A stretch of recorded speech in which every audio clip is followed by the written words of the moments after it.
Hey everyone, welcome back and buckle up. We're going to be covering a lot in this episode.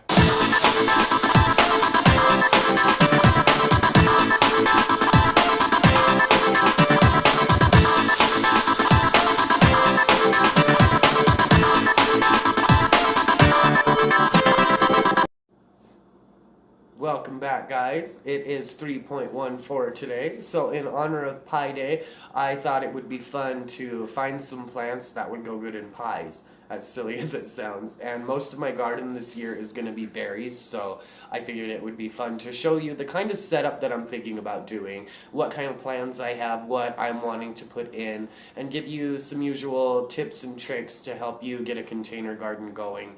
And also in this season, I'm going to be talking somewhat about regular in-the-ground gardens too. I understand that not everybody can garden in containers, while not everybody has a regular garden. So I kind of want to go back and forth with it and, explain some differences, but we're mainly going to focus on containers, pot size, soil preparation, fertilizing, things like that, as well as using space, because you could use amazingly small spaces to grow tons of food. And that is what I want to cover this season.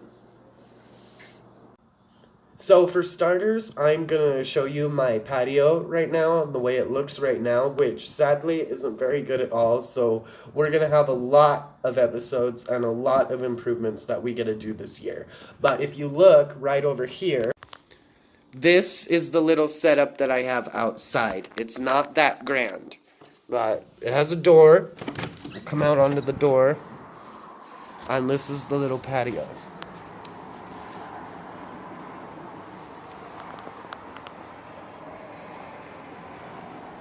So once again, not the best, but I'll be able to do something with it. Okay, so you've got your space picked out, you know where you're going to put your garden, you know what you're going to put your things in. Now what do? Well, obviously you need to find your planting media, i.e. the soil, or rocks, or whatever you choose to plant your things in. There's a lot of ways this can be done, but there are some basics that you need to follow no matter what style you decide to use. The basics of keeping a plant alive, as for soil, really comes down to mimicry almost. If you look at this is just regular seed starting mix with some bark and other materials to help make it pretty acidic, because this is a blueberry bush and they like acidic soil, kind of like lemon trees and other citrus trees. In here, this is just straight seed starting mix, because this is just a little sapling. We're trying to get some roots going.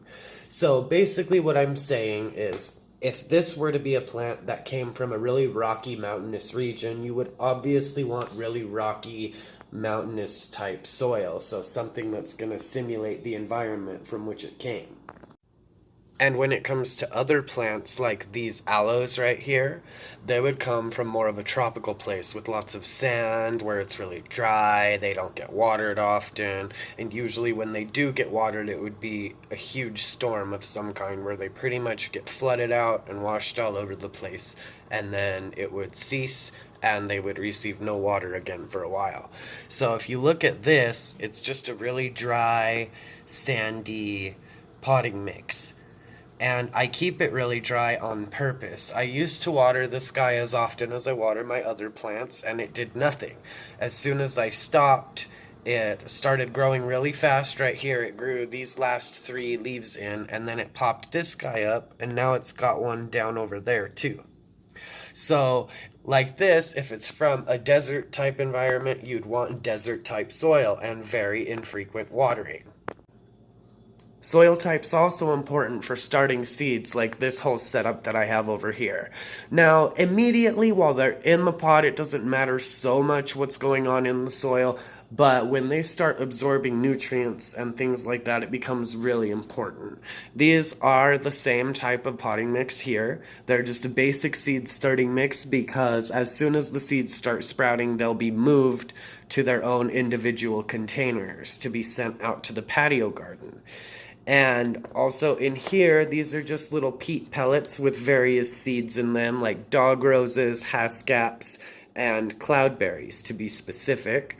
And so those will hopefully start sprouting soon. They've been in there about a month, and sometimes they take about 2, so we shall see. But even with all your fancy soils and whatever else you want to put in there, it also comes down to one other thing, and that is your fertilizer. Fertilizer is immensely important because even with good fertilizer, believe it or not, you can still have pretty crappy soil. I have a couple examples over here that I'll show you now. Believe it or not, my prized lemon tree is in some of the crappiest soil I have ever used. And it was done as an experiment, but also in part because I was broke. It's actually playground gravel mostly, with a little bit of perlite and a little bit of inorganic potting mix. And that's just to help it retain moisture. But because the fertilizer is just right, it doesn't mind the soil at all, and it's got all this beautiful growth coming in. And the same soil is over here, just a little less of the generic potting mix. This one is almost straight playground gravel, and he is also loving it too. Bram and I are going to show you another example of bad soil and ineffective fertilizing here. Right here is this rosemary in a bonsai pot, and there are 3 little stems in here. One of them in the back is doing great, and I'm not sure why it's doing so great and growing, and these 2 are not doing so hot at all. There's still life in them, but they are about done, and I do think I'll have to pull them up soon. The reason these guys died is not because the pot's too small or even that the soil was bad. It's because I did not fertilize them correctly, and they stayed too wet with wet fertilizer for too long, and it fried their little baby roots. The same could almost be said for air plants. Look at this poor thing in here. He's about reached his end because, as with all my other plants, it's trial and error until I figure it out. But he's really dry, he's still alive, and it's got a baby coming in at the bottom there.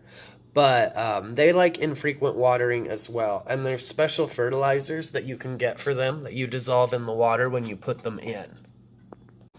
So once again, pay attention to your fertilizer. I can't stress that enough. Fertilizer can save your garden, but it can also kill your garden if you're careless with it. And there are many different kinds, so the easiest thing you can do is actually go to a local garden center and ask them what kind of fertilizers they have that are specific to the type of soil you will be planting in. Believe it or not, they do this almost everywhere. It's a wonderful way to treat a garden, and it ensures that anything you plant is going to come up with ease. One example of things being done semi-correctly is this little guy right here. This spindly little thing started with not enough light, obviously. If they look leggy like this, it means they're not getting enough light. But it's also a vining plant. Anyway, this one has been getting fertilized correctly. It's actually really happy in this small pot here, and it will be going out to the patio garden later this season as well. This is officially the first plant of the garden that I have successfully grown from seed for this year. So we'll check back with him in a few weeks too and see how big he's getting. So back to berries, like I was talking about earlier in this episode. My garden this year is mostly going to be berries because I love fruit. I'm a sucker for fruit. And they're easy to grow. Now this little container here is where I plan on putting some of my strawberries and possibly pine berries, which is, it's like a white strawberry. We'll talk more about that later. But I've always had luck growing strawberries in containers like this, so long as there is adequate drainage. And I've gone through and drilled holes all over in the bottom of here so that will drain quickly and they'll be able to retain the small amount of moisture that they need to produce. And you could use all kinds of things for containers for potting your plants, and I obviously like to use junk that I have laying around the house. And that's just one thing. The little hanging baskets that look almost like a bird nest inside are also really good for strawberries. As for things like raspberries, blueberries, mulberries, things that are more on a bush plant, you'll really need to pay attention to your soil type, because if they are not happy with the level of acidity or the fertilization level and the nutrients, they will not produce fruit. They might stay alive and produce leaves, but they will not produce fruit unless everything is just right. And we will, of course, talk more about this later throughout the season. As for this part of the season, one thing you can do is start planning. I would suggest drying up your garden and the spaces that you do have. Measure your tables, your pots, your equipment, everything you're going to use. And it's pretty fun to sit there and draw out basic diagrams and almost like little floor plans for your garden. And it'll also help you utilize space you may not have realized you have. I have several little schematics and things that I also plan on showing you here too. The schematic I have right here basically outlines a little table setup I plan on doing outside. I plan on having pink blueberries, dog roses, and honeyberries, each in their own 5-gallon buckets in a deep slanted tray, with a hole that'll be drilled in the bottom and a funnel placed in so that the water can drain into a bucket that'll be waiting beneath. The 2 bar stools will just be holding up the tray until such a time I can get an adequate table for this project. But with this system, I'll be able to recollect the water that rinses through, save the nutrients that might be in it, and also keep water from dripping down to the patios beneath mine, because we do live in an apartment building. The most important thing in my eyes is going to be to have fun with it. If you don't enjoy gardening, it's not something I suggest you do. Given the recent turmoil and panic and everything, if things do go south, growing food is always useful. It's a skill that we will need until the end of time. So I really do suggest doing some research and trying at least to get into plants a little bit, because it's a hobby that you will not regret having. And if you have any questions or suggestions, comments, anything, do not hesitate to get a hold of me. I always read the comments. I always love looking at suggestions. I do use them. It's where I've got many of my episode ideas. And I'd like to thank you for tuning in today. I know it's been a cold, long winter, but we are almost through it, and we can get started on all the fun plant things. I'll see you guys next time. Thanks for watching Ty's Plants.